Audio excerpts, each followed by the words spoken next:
আসসালামু আলাইকুম, আমি আলী হোসেন রাজ নতুন আরেকটি ভিডিওতে স্বাগত জানাচ্ছি। এই মুহূর্তে যারা ভিডিওটি দেখতেছেন, ভিডিওটি না টেনে সম্পূর্ণ দেখবেন, আশা করি উপকৃত হবেন। তো আজকে আমি একটি জানলা গ্রিল ফিটিং করতেছি। তো গ্রিল মোটামুটি বিল্ডিংয়ের সবগুলোই ফিটিং করব। তো আপনাদের দেখাবো একটি ফিটিং করে কীভাবে জানলা গ্রিল ফিটিং করলে পরবর্তীতে সমস্যা হবে না, আর কীভাবে দ্রুত এবং সুন্দরভাবে ফিটিং করতে হয়। ভিডিওটি না টেনে সম্পূর্ণ দেখবেন। তো দেখা গেছে কি, আপনারা অনেকে দেখা যায় গ্রিল ফিটিং করার পরে প্লাস্টারে মিলে না।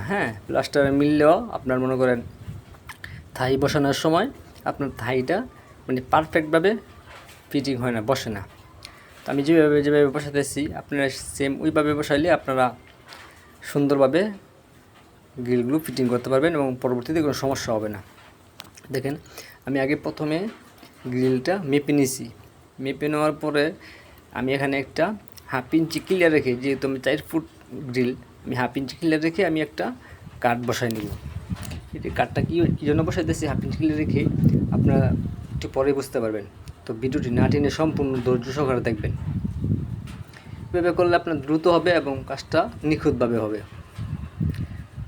তো কাজটা হয়তো অনেকের কাছে সিম্পল মনে হতে পারে, কিন্তু আসলে এই কাজটা খুবই একটা জটিল কাজ।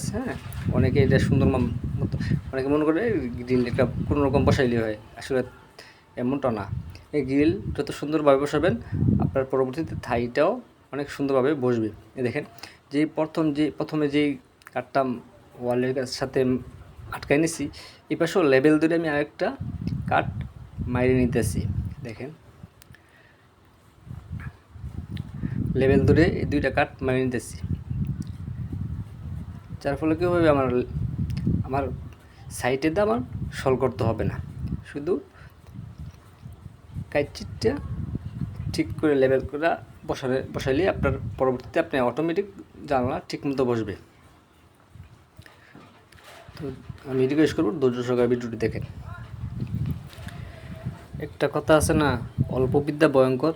যদি আপনি পারফেক্টভাবে জিনিসটা না জানেন, মস্ত বিদ্যায় কাজ করেন, তাহলে কিন্তু আপনার পরবর্তীতে আপনার সমস্যা হবেই, আপনি যত বড় মিস্ত্রি হন না কেন। তো দেখেন, আমি দুইটা বাঁশের পচি নিতেছি, মানে পেগিন বানিয়ে নিতেছি আমি, যাতে করে আমার জানালাটা সুন্দরভাবে আটকা নিতে পারি। দেখেন, দুইটা বানিয়ে নিতেছি। তো আপনার যারা দরজা জানালা বসান তারা অবশ্যই জানেন পেগিন বা পচি কি। দরজা জানালা বসানোর জন্য এটা আটকানোর জন্য ব্যবহার করা হয় আর কি। এটাকে আমরা আমাদের ভাষায় পচি বলি, পেগিনও বলা যায়। তো এখন আমি জানালাটা বসাবো। যেহেতু আমার থাইগুলো বাইরে বসবে, আমার গ্রিলটা অবশ্যই ভিতরে বসবে। দেখেন, তো আমার জানালা একটু বাঁচতেছে, আমি একটু ক্লিয়ার করে নিতেছি। তো আপনারা অবশ্যই এই গ্রুপগুলোই আপনারা ক্লিয়ার করে বসাই নেবেন, যাতে করে আপনার জানলা বা দরজা সুন্দর মতো ফিটিং হয়। তো এখন আমি কী করতেছি দেখুন, আরেকটা জিনিস খেয়াল করেন।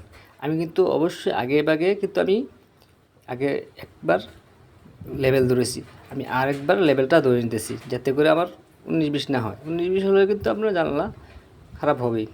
এখন আমার ঠিক আছে। অনেক সময় দেখা যায় একটা টাকাটা মারার সময় একটু 1/2 ইঞ্চি এদিকে হইতেই পারে, স্বাভাবিক, অসম্ভবের কিছু নেই।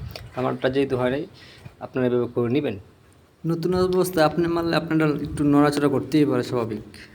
তো যারা আমার ভিডিওগুলো নিয়মিত দেখেন, তো আমি সিম্পল ভিডিও দিই, তো আপনারা শিখতে চাইলে শিখতে পারেন, সমস্যা নেই। আর যদি শেখার কিছু না থাকে, কোনো সমস্যা নেই, আপনারা ভিডিও না চাইলে না দেখতে পারেন, কোনো সমস্যা নেই।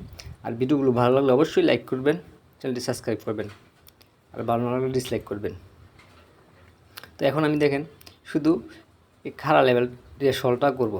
আমার এমনি কিন্তু লেভেল অলরেডি হয়ে গেছে, পাশ দিয়ে যে দুই সাইড দিয়ে কিন্তু আমার অলরেডি সল হয়ে গেছে। যেহেতু আমার নিচের লেভেল ঠিক আছে, তো আমার অবশ্যই আমার সাইডের সল হয়ে গেছে। দেখেন আমি কীভাবে, দেখেন ওই যে আমি পেগিনটা বানাইছিলাম, পেগিনটা আমার সল এখানে ঠিক হয়ে গেছে। গুনা দিয়ে আমি জানলাম ভিতরে একটু ঢুকাই দিয়ে যেহেতু আমি 1/2 ইঞ্চি ক্লিয়ার রাখছিলাম, ফার্স্টে বলেছিলাম 1/2 ইঞ্চি ক্লিয়ার রাখছিলাম শুধু এই পচিটা ভিতরে ঢুকানোর জন্য, বা পেগিনটা ভিতরে ঢুকানোর জন্য। দেখেন, এই যে আমার আটকানো হয়ে গেছে, গুনা দিয়ে টাইট করে বেঁধে দিতেছি। আমার জানলা সুন্দর মতো বৈশাখ করছে। আমি আরেকটা এই পাশে সলভ করার পরে আমি আরেকটা এই যে দেখেন আরেকটা আটকাই দিব। তো জানি না আমার ভিডিওগুলো দেখে কার কতটুকু উপকার হয়। ভিডিওটি ভালো লাগলে লাইক করে দিন, ভালো না লাগলে ডিসলাইক করে দিন। তো অনেক দিন যাবৎ ভিডিও দিতেছি না। দেশের অবস্থা আপনারা অনেকেই জানেন, খুবই ভয়াবহ অবস্থা। তো সবাই দেশের জন্য দোয়া করবেন, সবাই সবার জন্য দোয়া করবেন। তো এখন দেখেন আমার জানলা কিন্তু পুরা ফিটিংস হয়ে গেছে, আমার সল ধরা লেভেল ধরা সব ঠিক হয়ে গেছে, কমপ্লিট হয়ে গেছে। এভাবে করলে আপনার দ্রুত হবে এবং সুন্দর মজবুত হবে। তো ভালো থাকবেন, সুস্থ থাকবেন, সবাই সবার জন্য দোয়া করবেন। আল্লাহ হাফেজ, আসসালামু আলাইকুম।